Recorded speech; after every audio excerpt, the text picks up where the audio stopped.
building official is defending the city's handling of inspections at an apartment complex where a man was killed last week when a stairway collapsed. We told you last night that 19 permits were pulled to repair staircases in the past year.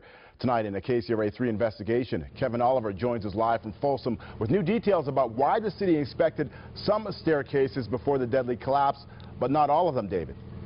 That's right, Rob. At this point, all of the staircases here at Legends at Willow Creek have now been inspected and re-inspected, but city officials claim that they had no knowledge that the staircases here needed anything other than regular maintenance when all of those permits were filed over the course of last year. And they denied knowledge of a concrete set of stairs falling last year until just recently. You know, it's no different than any building. You know, if you get water on wood, eventually it's going to go bad. Steve Berger, Folsom's chief building official, sat down with us to show us the plans filed with the city over the past year to repair dry rot. Some of the work was done along the stairwells at more than half a dozen buildings in the Legends at Willow Creek complex, including the one where Shun Yuan was killed. Oh, this was a permit that was issued in June, but obviously you can see no work has been done on that. The city of Folsom released a stack of permits and related documents to KCRA3. The permits were pulled and some repairs started around the complex over the past year. But Berger said from the city's perspective, it looked like nothing more than routine maintenance. So we would have no cause for alarm if some property owner wanted to maintain their property and get a permit for it. At what point does the building department say, maybe this is something we need to look a little bit more at? If we have reports of instability or an incident like this happens, obviously that raises the flag. But otherwise, it's, you know, we get permits for repairs and everything. That's a routine thing. Berger said the city knew nothing about the stairway that collapsed a year earlier in a neighboring building until this past week. So everybody was saying there was a stairway that failed last June. Then we did a full check on through city documents, and we found no evidence of that.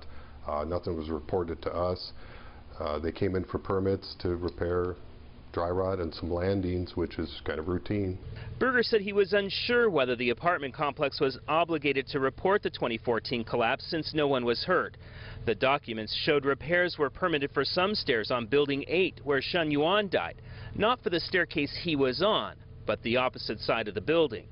And today, we discovered a note on that permit saying, wrong permit signed off, dated July 7th, 2015, yesterday. The chief building official said an inspector mistakenly signed off on the staircase repairs in Building 8 last December after looking over a different building. So this one has not been closed out. The structural's been inspected, but not the siding part. Okay. So it would be just a matter of us coming back out here and, you know, looking at everything. Is that a substantial error, or? No, it's just one of those, you got all these permits together, when you come back you grab the wrong one.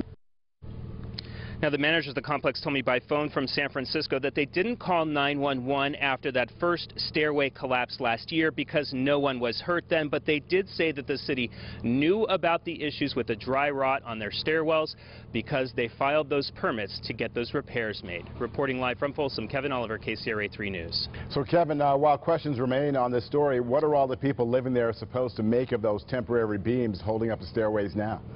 Well, those beams are still there. The chief building official, I asked him whether he would live in these apartments given the conditions. He said he had good faith in those beams, but he said that they should only be a temporary measure until those permanent repairs can be made. All right, Kevin Oliver in Folsom. Kevin, thanks.